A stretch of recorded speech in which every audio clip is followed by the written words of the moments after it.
नमस्कार। कृषि दर्शन कार्यक्रम में आप सभी किसान भाइयों का हार्दिक स्वागत है। किसान भाइयों, जैसा कि आप जानते हैं कि रबी फसलों का मौसम चल रहा है और हमारे प्रदेश के किसान बुवाई में संलग्न हैं। गेहूं की फसल भी बो रहे हैं, लेकिन इस साल पानी की कुछ कमी के कारण हमारे प्रदेश के किसानों का रुझान चना खेती की तरफ हो रहा है।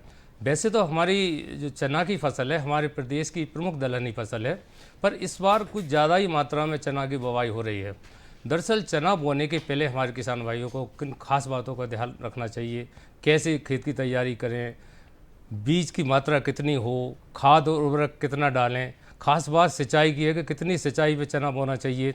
इन तमाम बातों की जानकारी देने के लिए आज हमारे साथ हैं कृषि महाविद्यालय सीहोर के कृषि वैज्ञानिक डॉक्टर अश्विनी कुमार जी। डॉक्टर साहब, आपका कार्यक्रम में स्वागत है। जी नमस्कार किसान भाइयों। डॉक्टर साहब, सबसे पहले हमारे किसान भाई आपसे ये जानना चाहेंगे कि चना बोने के पहले खेत की तैयारी हमारे किसान भाई कैसे करें। चने की फसल लेने के लिए हमें जो है खेत की मिट्टी को ज़्यादा भुरभुरा या जो है हल्की करने की आवश्यकता नहीं होती है। तो चने की फसल की बुवाई के लिए खेत को जो है कल्टीवेटर से अच्छी तरह से उसको जो है चला के जो है मिट्टी पलटने वाले हल से उसकी 2 से 3 जुताई करते हैं और इसके बाद पाटा लगाकर खेत को समतल कर लेते हैं। समतल करने से जो है खेत में नमी बनी रहती है। किसान भाइयों, जिन किसान भाइयों ने खरीफ फसल की फसलें ली हैं जैसे सोयाबीन इत्यादि, तो उन्हें कटाई के बाद 2 बार बखर चला देना चाहिए, ऐसा डॉक्टर साहब बता रहे हैं। और अगर उसमें कुछ नहीं बोया है तो एक बार ही बो के अपन उसमें बुवाई कर सकते हैं। डॉक्टर साहब, ये तो हो गई खेत की तैयारी। अब आप हमको ये बताएं कि खेत की तैयारी के बाद प्रमुख काम और कौन कौन से होते हैं। खेत की तैयारी के बाद किसान भाई ध्यान रखें कि हमें बीज की मात्रा और इसके बाद बीज उपचार पर हमें ज़्यादा ध्यान देने की ज़रूरत है, क्योंकि जब हम बुआई करते हैं तो उस समय खेत में जो है जो हम पहले क्रॉप लेते हैं तो उसके जो रेसिड्यू उसमें पड़े रहते हैं तो उनको हमें जलाकर नष्ट कर देना चाहिए। इसके बाद हमें जो है बीज की मात्रा का ध्यान रखना चाहिए, जैसे कि जो है चने की खेती के लिए जो है छोटे आकार के बीज अगर जो है इसके लिए चने का जो बीज है उसके लिए हम जो है छोटे आकार के बीज हैं उसके लिए 70 से 80 किलोग्राम प्रति हेक्टेयर की दर से जो है उसका बुआई करें, और अगर मोटे आकार के बीज हैं तो 80 से 100 केजी प्रति हेक्टेयर की दर से इसको बोना चाहिए। और इसके अलावा काबली चने की बुआई के लिए जो है बीज दर 100 से 120 किलोग्राम प्रति हेक्टेयर की दर से रखना चाहिए। जी डॉक्टर साहब, जैसा कि आपने बताया कि हमारे किसान भाइयों को बीज की मात्रा संतुलित रखना चाहिए। अगर कुछ किसान भाई जैसे घर के बीज हैं, घर के अगर रखा हुआ है कोई चना, तो उसको बों तो क्या मात्रा बढ़ा दें? और अगर जो है बीज की मात्रा जो है अगर हम लेट सोइंग करते हैं, मतलब हम अगर जो है उसको लेट बोते हैं तो हमें जो है 30 से 40% मात्रा जो है उसको बढ़ा देना चाहिए। जैसे हम चने की अगर लेट सोइंग करते हैं दिसंबर में तो हमें 30 से 40% तक उसको बढ़ा देना चाहिए। जो किसान भाई देर से चना की फसल बोते हैं उन्हें बीज की मात्रा बढ़ा देना चाहिए, क्योंकि लेट अगर बोएंगे तो उसका अंकुरण कम होता है। डॉक्टर साहब, खास बात यह है कि बोने के पहले क्या बीज उपचार करना चाहिए किसानों को? जी बिल्कुल, ये सही बात है। किसान भाई ये माने ये चीज़ ध्यान रखें कि जब भी जो है चने की जो है बुआई करते हैं तो बुआई से पहले हमें रोग व कीटों से सुरक्षा के लिए हमें बीज को उपचारित करके बोना चाहिए। किसान भाई सर्वप्रथम ध्यान रखें कि बीज को उपचारित करते समय सबसे पहले फफूंदनाशक, इसके बाद कीटनाशक और फिर इसके बाद राइजोबियम कल्चर से जो है उसको उपचारित करके बोना चाहिए। अगर रसायनों से उपचारित कर रहे हैं तो कार्बेंडाजिम या जो है कार्बोक्सिन 1:1 प्रति जो है किलोग्राम बीज की दर से जो है उपचारित करके बोएं। इसके अलावा अगर जैविक उर्वरक से अगर उपचारित कर रहे हैं तो 6 से 7 ग्राम प्रति किलोग्राम बीज की दर से उपचारित करके बोना चाहिए। और राइजोबियम कल्चर या सल्फर घुलनशील जीवाणु से अगर उपचारित कर रहे हैं तो 500 ग्राम प्रति किलोग्राम बीज की दर से जो है उसको उपचारित करके बोना चाहिए। किसान भाइयों, बीज उपचार अर्थात जिस प्रकार बच्चों को अपन अनेक प्रकार की बचपन में टीकाकरण होता है, उसी प्रकार बीजों को सुरक्षा प्रदान करता है। अंकुरण के समय उसमें कोई रोग नहीं रखता, इसलिए बीज उपचार करना चाहिए। डॉक्टर साहब, सबसे महत्वपूर्ण बात ये है कि हमारे किसान भाई बीज का चयन कैसे करें?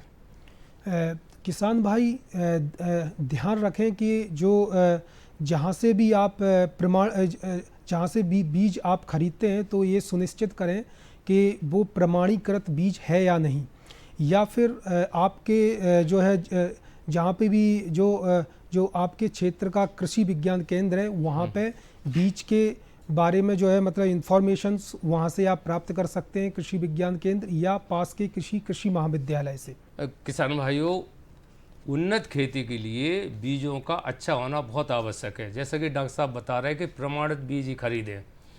हमारे वेदों में भी कहा है कि सुबीजम सुक्षेत्रे संपादति, अर्थात अच्छे बीजों को अच्छे खेतों में बोकर भरपूर पैदावार लें। तो अच्छे बीज की डॉक्टर साहब क्या पहचान है, कैसे उसको देखें किसान? अच्छे बीज की पहचान के लिए किसान भाई जो है सबसे पहले तो उन्नतशील किस्म का चयन करें। इसमें हमने जैसा बताया आपको कि एक तो सर्टिफाइड होना चाहिए, प्रमाणीकृत होना चाहिए बीज, और दूसरा ये है इसमें कि हमें रोग प्रतिरोधी किस्मों वाले ही बीज हमें जो है बोने चाहिए, जैसे कि JG 74, JG 218, विजय, और इसके अलावा पूसा 523, पूसा 1103, ये जो उन्नतशील वैरायटी हैं, जो किस्में हैं, ये उकठा रोगों के लिए जो है उकठा रोगों के लिए अवरोधी हैं, और इनको जो है माने ये असिंचित क्षेत्रों में भी जो है इन्हें लगा सकते हैं, जहाँ पे पानी की कमी है वहाँ पे भी इनको बोया जा सकता है। डॉक्टर साहब, उन्नत किस्मों की बात चली तो अभी आपने उन्नत किस्मों के बारे में बताया, इनके अलावा और कोई उन्नत किस्में हैं तो वो भी हमारे किसान भाइयों को बताएं। इसके अलावा जो है का नाम पूसा 2350, जो कि असिंचित क्षेत्र के लिए है, और इसको जो है जहाँ पे पानी की कमी है वहाँ पे इसको लगा सकते हैं। और इसके अलावा JG जो है 62 को भी हम लगा सकते हैं, और इसके अलावा जो है हम ICV 10 या विजय जैसी किस्मों को भी हम जो है इसको माने बो सकते हैं, जो कि जो माने डिजीज़ रेजिस्टेंस है ये। जी, तो डॉक्टर साहब, बोने के बाद जैसे कतार की दूरी जो है मात्रा के साथ साथ कितनी दूरी पर होना चाहिए? हाँ, बीज को बोने के लिए जो है कतार से कतार की दूरी जो है 30 से 40 सेंटीमीटर तक रखते हैं, और पौधे से पौधे की दूरी जो है 7 से 8 सेंटीमीटर तक रखना चाहिए। इसके अलावा किसान भाई ध्यान रखें, जब भी बीज बोते हैं तो सीड ड्रिल की सहायता से बोएं, और इसकी गहराई जो है 5 से 6 सेंटीमीटर तक रखना चाहिए। डॉक्टर साहब, अब बात आती है खाद और उर्वरक की। तो देसी खाद की बात करें तो गोबर की खाद, कंपोस्ट खाद, जैविक खाद इत्यादि खादें हैं, और उर्वरक की बात करें तो रासायनिक खादों की बात करते हैं। तो दोनों खादों के बारे में बताएं, कितनी मात्रा होना चाहिए, कितने पर एकड़ या कितने कुंटल पे कितना डालना चाहिए? किसान भाई ध्यान रखें, खाद एवं उर्वरक का प्रयोग करते समय कि पहले अपनी वो खेत की मिट्टी की जांच करें, इसके बाद ही खाद एवं उर्वरकों की मात्रा को संतुलित मात्रा में देना चाहिए। इसके लिए हमारे का नाम किसान भाई सामान्यतः जैसे चने की फसल के लिए 20 किलोग्राम नाइट्रोजन, 30 से 40 किलोग्राम फास्फोरस, और 30 से 40 किलोग्राम पोटास, और सल्फ़र जो है 30 किलोग्राम की आवश्यकता होती है। जैसा कि हमें पता है कि ये जो है चना वो दलहनी फसल है, तो इसमें ज़्यादा नाइट्रोजन की तो आवश्यकता नहीं होती है, क्योंकि वायुमंडलीय जो नाइट्रोजन होती है उसको जो है ये जड़ में जो है संग्रह करती है, और जिससे हमारी जो है माने मृदा की जो माने उर्वरता है वो जो है बनी रहती है। जी, तो ये तो बात हुई डॉक्टर साहब रासायनिक खादों की। अगर कोई जैविक खाद है तो उसके बारे में बताएं। जैविक खाद के लिए जैसे कि हम इसके अलावा हम वर्मी कंपोस्ट भी डाल सकते हैं, जैसे 10 से 15 टन प्रति हेक्टेयर की दर से हम वर्मी कंपोस्ट जो है भूमि की तैयारी करते समय इसको हम उपयोग कर सकते हैं। इसके अलावा हम राइजोबियम कल्चर को भी गोबर की खाद में मिलाकर खेत की अंतिम तैयारी के समय इसको हम डाल सकते हैं, जिससे कि जो रोगजनक रहते हैं और जो कीट रहते हैं वो सब इससे जो है उसमें पनप नहीं पाते हैं। किसान भाइयों, डॉक्टर साहब ने अभी बताया था हमारे किसान भाइयों को यूरिया अर्थात नाइट्रोजन जो मात्रा यूरिया में रहती है उसको नहीं डालना चाहिए, क्योंकि चने की जो जड़ है उससे वो नाइट्रोजन प्राप्त कर सकते हैं। किसान भाइयों, अभी और बहुत सारी जानकारी हैं, लेकिन ये वक्त है छोटे से ब्रेक का। अरे सुन तो। मुझे क्या सुनाना चाहते हो? जो सुनाओ मेरी सौतन को। किसको? अरे वही तुम्हारा मोबाइल फोन जिससे सुबह शाम दिन रात चिपके रहते थे और कहते थे किसान कॉल सेंटर से बातें हो रही हैं। अच्छा ये बात है। हाँ, क्यों? क्या हुआ? अब बात नहीं होती क्या? अब तो झट से बात हो जाती है। संबंधी समस्याओं का अपनी भाषा में तुरंत हल पाने के लिए पूरे भारत में किसी भी फोन से हेल्पलाइन नंबर पर संपर्क करें। किसानों का दोस्त किसान कॉल सेंटर।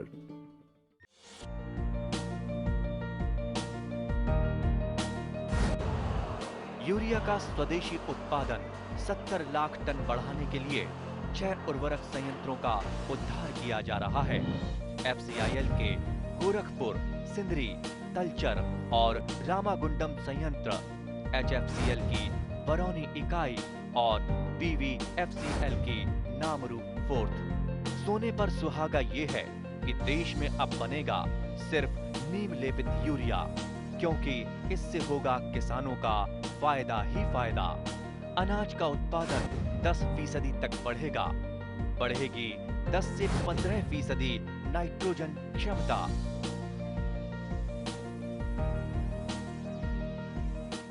किसान भाइयों, जैसा कि आप जानते हैं, हम बात कर रहे थे डॉक्टर साहब से कि कितनी मात्रा होना चाहिए, कतार की दूरी कितनी होना चाहिए, खाद और उर्वरक कितना डालना चाहिए, और नाइट्रोजन अर्थात यूरिया तो डाल लेना चाहिए।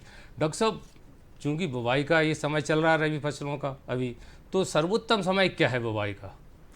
बुआई का चने की फसल की बुआई का समय जो है अक्टूबर से नवंबर तक जो है नवंबर तक रहता है, और जो माने अर्ली वैरायटी हैं उनके लिए हम अक्टूबर का प्रथम सप्ताह, और जो लेट वैरायटी हैं उनको हम जो है दिसंबर के फर्स्ट वीक तक भी उसको हम बो सकते हैं। बस किसान भाई ध्यान रखें इसमें कि अगर वो लेट बोते हैं तो इसमें जो है सीड की मात्रा को थोड़ा सा बढ़ा दिया जाता है, और जिससे कि जो है वो गाना अगर लेट वैरायटीज़ होती हैं तो उनमें फिर बहुत सारी बीमारियां भी उनमें कम लगती हैं, और इस तरह से हम जो है बुआई का समय हम जो है उसको रख सकते हैं।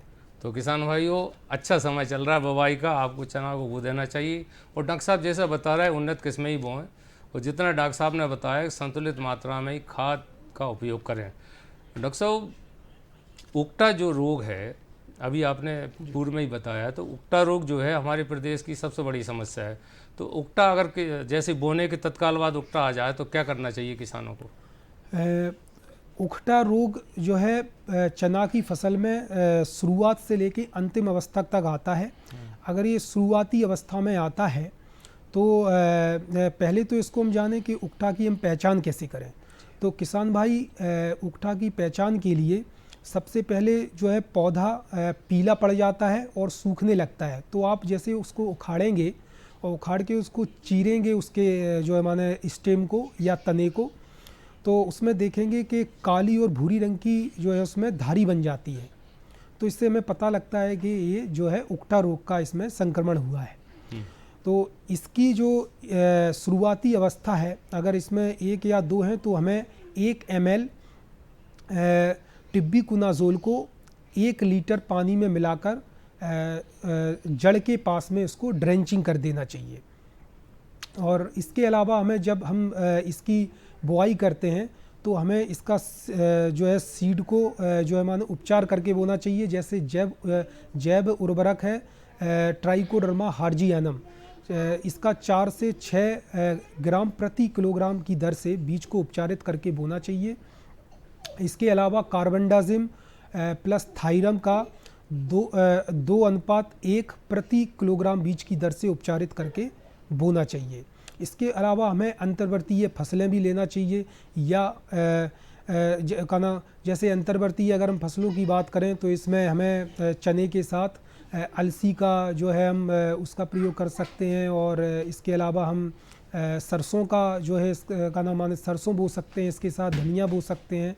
तो इस प्रकार से हम अंतर्वर्तीय फसलें भी इसमें ले सकते हैं।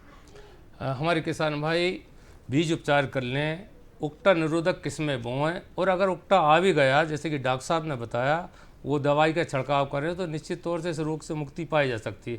डॉक्टर साहब, अगर इसी बीच खरपतवार कुछ कचरा अगर खेत में आ जाता है तो उसका नियंत्रण कैसे करें? खरपतवार चने के खेत में जब आता है तो शुरुआत में 1 और 2 निराई हम जो है मान करते हैं। पहली जो है निराई गुड़ाई हम 15 से 20 दिन पे करते हैं बुआई के बाद। इसके बाद दूसरी निराई गुड़ाई जब 60 दिन की हो जाती है फसल, तब हम दूसरी जो है उसकी निराई गुड़ाई करते हैं। इसके बाद अगर चने के खेत में जो है ज़्यादा खरपतवार उगते हैं तो उसके लिए रासायनिक जो है खरपतवार नाशी फ्लोक्लोरेलिन 1.5 से 2 लीटर प्रति 500 से 600 लीटर पानी में मिलाकर जो है उसको छिड़काव करें, और इससे सभी चौड़ी पत्ती वाले खरपतवार जो है नष्ट हो जाते हैं। और आवश्यकता पड़ने पर हम यह छिड़काव जो है जो है उसके बाद हम इसको दोहरा सकते हैं। डॉक्टर साहब, अब सिंचाई की बात करते हैं तो हमारे किसान भाइयों को चना की फसल में कितनी सिंचाई करना चाहिए और कब कब करना चाहिए? चने की खेती के लिए हमें सिंचाई आवश्यकता अनुसार ही करना चाहिए। पहली जो सिंचाई करते हैं वो शाखाएं बनते समय करेंगे, और दूसरी सिंचाई जो है हम फली बनते समय करेंगे। और किसान भाई ध्यान रखें, जब फूल आने की अवस्था हो तो उस पर सिंचाई ना करें, क्योंकि इससे जो है फूल झड़ने की संभावना इसमें जो है ज़्यादा हो जाती है। तो हमारे किसान भाइयों को सिंचाई का भी ध्यान रखना चाहिए। पहली बात तो ये है कि शाखा अर्थात लगभग 40 से 50 दिन बाद ही करना चाहिए, और दूसरी डॉक्टर साहब बता रहे हैं कि जब दाना छोटा हो तब करना चाहिए। डॉक्टर साहब, जिनके पास पानी की कमी है, एक आध सिंचाई है, तो तब वो कब करें?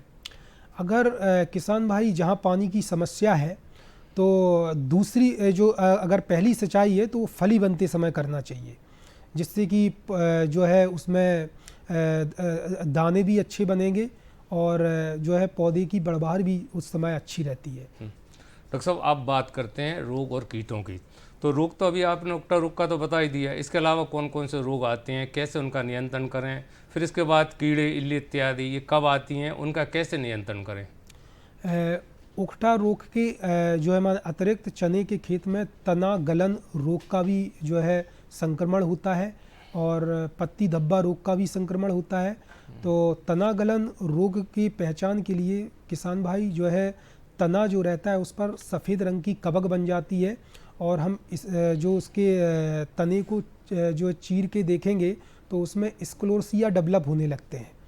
तो ये जो है माने स्क्लोसिया काले रंग के होते हैं, और ये धीरे धीरे जो फंगस इस पर जो है तने पे बनती है वो धीरे धीरे पूरे स्टेम को सड़ा देती है, पूरा पौधा जो है तने से टूटकर गिर जाता है। इसकी रोकथाम के लिए हमारे किसान भाई टिब्बीकुनाज़ोल प्लस पायरोक्लोस्टोबिन का 1.5 ml प्रति लीटर पानी की 1.5 ml प्रति 15 लीटर पानी में मिलाकर छिड़काव करें। इसके अलावा रोग रोधी किस्मों का चयन करें और फसल चक्र अपनाएं। और इसके बाद जो है पत्ता धब्बा रोग या फिर उसको बोलते हैं एस्कोकायटा ब्लाइट, इसमें क्या होता है कि जो चने की जो पत्तियां होती हैं उनमें हल्के भूरे रंग के धब्बे बन जाते हैं, जो धीरे धीरे पूरे पौधे पर जो है माना फैल जाते हैं और पूरे पौधे को जो है झुलसा देते हैं। इसकी रोकथाम के लिए हमारे किसान भाई जो है रसायन का यूज़ करें, जैसे कि मैंकोजेब है तो मैंकोजेब या जो है कॉपर ऑक्सीक्लोराइड का 3 ग्राम प्रति लीटर पानी की दर से छिड़काव करें। अगर इस रोग का प्रकोप अधिक है तो हर 12 से 15 दिन बाद इसके छिड़काव को दोहरा सकते हैं।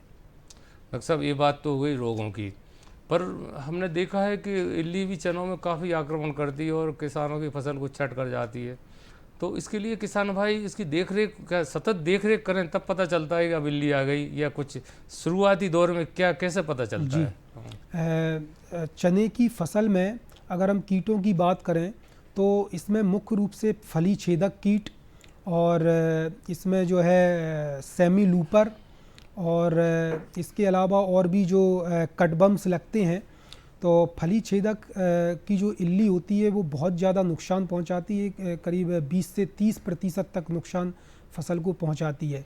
तो इसके नियंत्रण के लिए हमारे किसान भाई HANPV 250 LE प्लस टुनोपॉल 1% का सॉल्यूशन बनाकर छिड़काव कर सकते हैं। इसके अलावा एंडोक्साकार्ब जो कि 1% प्रति लीटर पानी में मिलाकर इसका छिड़काव कर सकते हैं। और इसके कटबम्स के लिए फेरोमोन ट्रैप या जो है फ्रोमेन ट्रैप 4 से 5 प्रति हेक्टेयर की दर से लगाएं।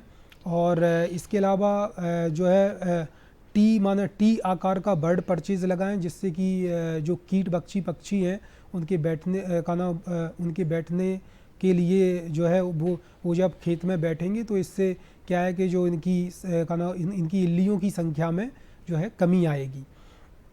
डॉक्टर साहब, ऐसा देखने में आया कि हमारे किसान भाई जब चना की फसल लगभग पत्ती काफ़ी बड़ी हो जाती हैं तो पत्ती तोड़वाते हैं, तो ऐसा करना चाहिए अथवा नहीं करना चाहिए? करें तो इससे कोई फ़ायदा है क्या?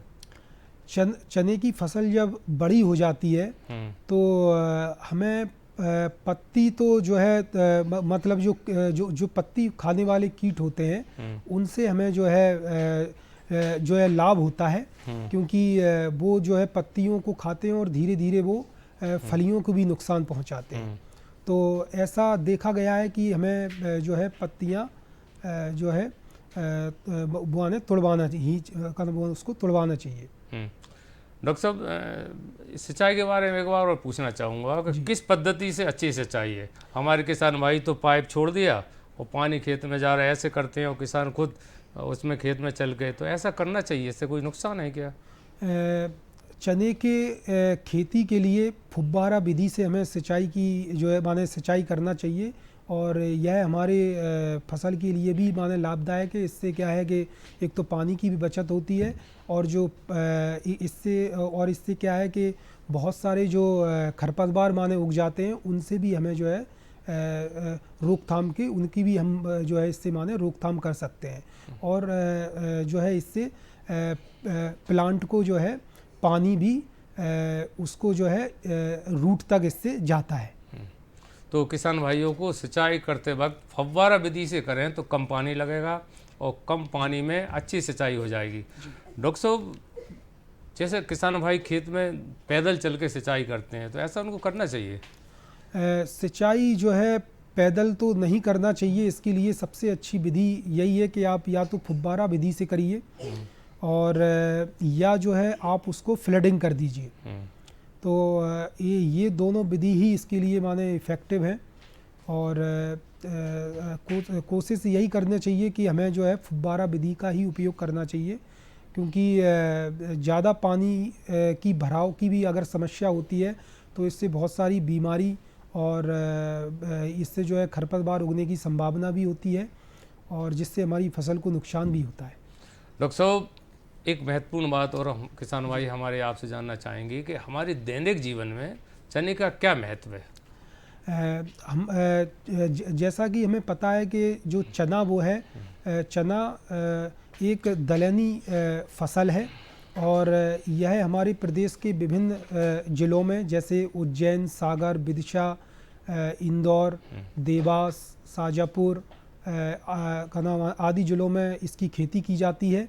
और अगर हम इसको देखें पोषण की दृष्टि से तो इसके 100 ग्राम दानों में 21 ग्राम जो है इसमें प्रोटीन होता है और 61 ग्राम जो है इसमें कार्बोहाइड्रेट होता है और इसमें 2 से 3 जो है ग्राम इसमें वसा होता है। इसके अलावा इसमें 0.1 मिलीग्राम इसमें राइबोफ्लेविन होता है और 2 से 3 मिलीग्राम इसमें नियासिन भी इसमें पाया जाता है।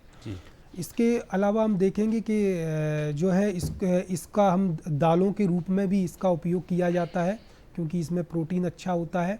और दूसरा इसमें जब ये इसका जो साग होता है, इसका साग भी हम सब्जी बनाने में यूज़ करते हैं अपने दैनिक कार्यों में। और इसका माने इसके चने हैं उसको अंकुरित करके हम सेवन करते हैं तो ये जो है हमें इसकर भी रोग के नियंत्रण में भी हमें ये जो है माने लाभदायक है। डॉक्टर साहब, आपने हमारे किसान भाइयों को चने की उन्नत खेती के संबंध में बहुत ही महत्वपूर्ण जानकारी दी। बहुत बहुत धन्यवाद जी। नमस्कार। तो किसान भाइयों, अभी आपने देखा कि आप चने की फसल अवश्य बोएं, कम पानी है तो ज़रूर बोएं, संतुलित मात्रा में खाद दें, 1 या 2 सिंचाई करें, कब कब करें ऐसा डॉक्टर साहब ने बताया, संतुलित मात्रा में खाद दें और सबसे बड़ी बात है कि अच्छे बीज बोएं, प्रमाणित बीज बोएं जिससे उत्पादन अच्छा होगा। फिर मिलेंगे ऐसी नई जानकारी के साथ, तब तक के लिए नमस्कार।